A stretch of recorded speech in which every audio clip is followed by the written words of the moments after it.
Now we are going to discuss about the first law of thermodynamics. We know the internal energy U of a system can change through two modes of energy transfer. In the last video we have discussed what is internal energy. Okay, what is internal energy? It is the total kinetic and potential energy of all molecules of a thermodynamic system. That is called internal energy. Internal energy can be changed by two modes. What are they? Heat and work. Okay, so heat and work are the two modes of changing the internal energy. First law of thermodynamics gives the relation between heat, work and internal energy. So first law of thermodynamics gives the relation between heat, work and internal energy. Now consider a thermodynamic system. So thermodynamic system, best example is a gas contained inside a cylinder provided with a frictionless piston. So this is a best thermodynamic system. If delta Q be the quantity of heat given to the system. Okay, delta Q be the quantity of heat given to a system. Okay, delta Q is the energy given to the system. So what happens if the energy is given to the thermodynamic system? The gas absorbs the energy, and what happens to its temperature? Temperature increases. Temperature increases, kinetic energy increases. Kinetic energy increases, what happens to the internal energy of the system? Internal energy changes, isn't it? So if delta Q is the quantity of heat given to a system, a part of it is used for changing what? The internal energy. Changing the temperature, that means changing the internal energy. What happens to the remaining? And remaining is used for pushing the piston up. Okay, more and more quantity of heat is given means after some time the piston is pushed upward. That means work is done by the system. So a part of quantity of heat supplied is partially used for changing the internal energy. That means increasing the temperature, and remaining is used for pushing the piston upward. That means work is done by the system. Okay, work is done by the system. So here this is called first law of thermodynamics. That means here it is given delta Q is the quantity of heat supplied to the system, delta W is the work done by the system, and delta U is the change in internal energy of the system. Now if delta Q, what is the relation between them? Delta Q is the quantity of heat given. According to the figure, a part is used for changing the internal energy and remaining is used for doing work. So this is called first law of thermodynamics. Okay, so a part of the quantity of heat supplied to the system, a partially is used for increasing the internal energy and remaining is used for doing work, and this law is called first law of thermodynamics. That is, the heat energy delta Q supplied to a system is partly used to increase the internal energy of the system, delta U, and the rest is used for doing work. Okay, so for the mathematical expression of first law of thermodynamics is delta Q, the quantity of heat supplied, delta U, that is the change in internal energy, and delta W is the work done. So delta Q equal to delta U plus delta W. Now first law of thermodynamics can also be written in another form. Okay, so we know that work done here delta W. So here due to the work done, let the piston is pushed upward. Okay, work is done by the system means because of the work the piston is pushed upward, producing a small displacement delta X. Okay, so since work is done by the system, the piston is pushed upward and through a small displacement delta X. Now we know that what is the formula for work? We have work is equal to force into displacement, isn't it? We have work is equal to force into displacement. Displacement here it is delta X. Small work done is delta W equal to force into displacement. What is the displacement here? Delta X. Now what is the formula for force? We have force is equal to pressure into area. We have pressure is equal to force by area, isn't it? Force per unit area is called pressure. So force can be written as pressure into area into displacement. What is this area into displacement? Area of cross section or area into displacement is called change in volume. So here P A delta X can be written as P delta V, because area into displacement is equal to change in volume. Clear? So small change in work done or small work done by the system is equal to P delta V. Clear children? So work is equal to force into displacement. So force into delta X but force is equal to pressure into area, so PA into delta x, area into delta x, area into displacement is volume. Okay, so delta V represents a small change in volume, here delta V is change in volume. So work done is also given by the formula delta W equal to P delta V. Clear? So here first law can also be written as delta Q equal to delta U plus delta W. What is this delta W? P delta V. So this is also another form of first law of thermodynamics. Clear? So delta Q equal to delta U plus delta W. What is this delta W? P delta V. And this law is called first law of thermodynamics. Mayer's relation.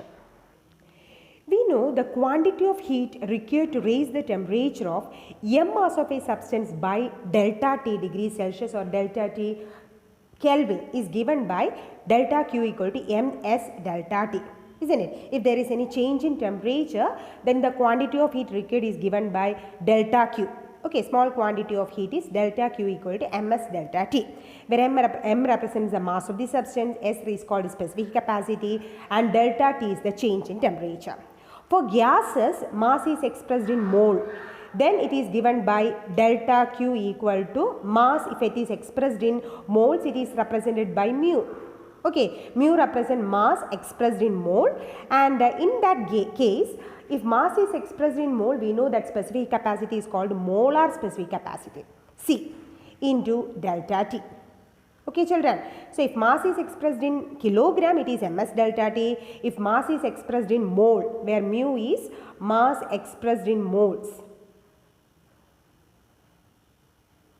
Okay, so the quantity of heat required to raise the temperature of mu mass of a gas by delta T degrees Celsius or delta T Kelvin is given by delta Q equal to mu C delta T, where mu represents mass expressed in moles. This is applicable only for gases.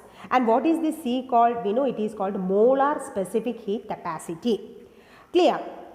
And here we know that for gases there are two types of molar specific capacity. What are they? Molar specific capacity at constant pressure, Cp, and molar specific heat capacity at constant volume, that is Cv.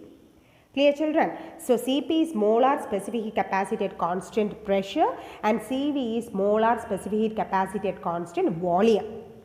So what is the value of Cp? Cp is equal to, here Cp can be written as delta Q divided by delta T at constant pressure, P. So here mu is equal to 1 mole. Let mu is equal to 1 mole. If 1 mole of gas is taken. Now Cp is equal to delta Q divided by delta T at constant P. And what is Cv? Delta Q divided by delta T at constant volume. Okay, we got this formula from the original formula for delta Q equal to mu Z delta T, where mu is equal to 1 mole. Let 1 mole of gas is taken, then molar specific capacity at constant pressure is delta Q divided by delta T at constant pressure. And what is molar specific capacity at constant volume? Delta Q divided by delta T at constant volume.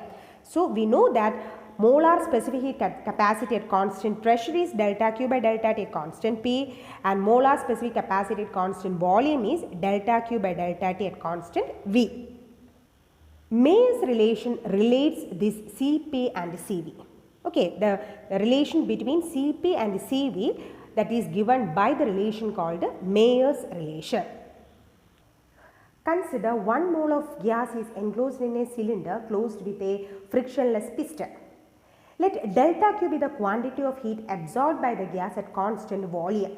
Okay, delta Q is the quantity of heat supplied to the system or absorbed by the system at constant volume. And we have Cv. Cv means specific capacity, molar specific capacity constant volume. Cv equal to delta Q by delta T at constant volume, that we know. We have the first law of thermodynamics, delta Q equal to delta U plus P delta V. That means the quantity of heat supplied to a system is partially used for increasing the internal energy and partially for doing work. This is called first law of thermodynamics. Okay, now divide this whole equation by change in temperature delta T. Divide the equation by delta T and let it takes place at constant volume.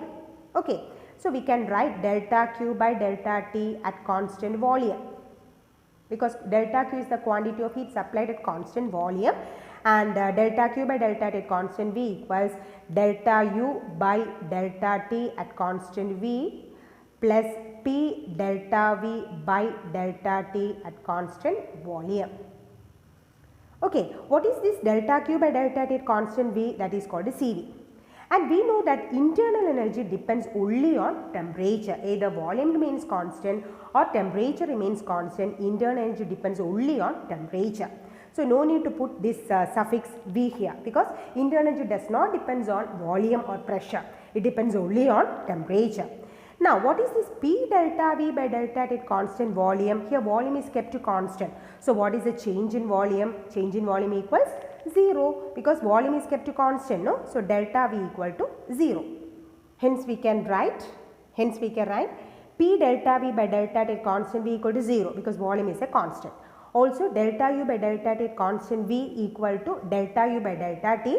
We can drop this subscript, because internal energy depends only on temperature. Clear? Now this formula can be written as, delta Q by delta T at constant V, that is equal to what? CV. Here this is equal to 0. So CV can be written as, how will you write? CV is equal to delta U by delta T. Let this is the first equation. Clear? Now let delta Q be the quantity of heat supplied at constant pressure. Okay, first we have taken at constant volume, now we can take at constant pressure. At constant pressure, we know Cp is equal to, what is Cp? Delta Q by delta T at constant P. We have molar specific heat capacity at constant pressure equals delta Q by delta T at constant P. Again, from first law of thermodynamics, we have delta Q equals delta U plus P delta V. Okay. Now divide the whole equation as before. Divide the whole equation by delta T and at constant P. Dividing by the change in temperature delta T and at constant pressure. At constant pressure we can write delta Q by delta T at constant P equal to delta U by delta T at constant P plus P delta V by delta T at constant P. So this suffix means at constant pressure. Again we can write delta Q by delta T at constant P. What is this delta Q by delta T at constant P? It is Cp. Here delta U by delta T at constant P, here also we can drop this suffix P, the subscript P, because here also we can take the same condition. Internal energy depends only on temperature. Either pressure remains constant or volume remains constant. Internal energy depends only on temperature. Okay, so here this can be written as Cp is equal to delta U by delta T. We can drop that suffix plus as before delta P delta V by delta T at constant pressure. Now we have ideal gas equation. We have the ideal gas equation. What is that ideal gas equation? PV equal to nRT. Okay, or PV is equal to mu RT. Here we have taken 1 mole gas. Therefore, we can write PV is equal to RT for 1 mole gas. Okay, since we have taken assumption is 1 mole gas, we can write PV equal to RT.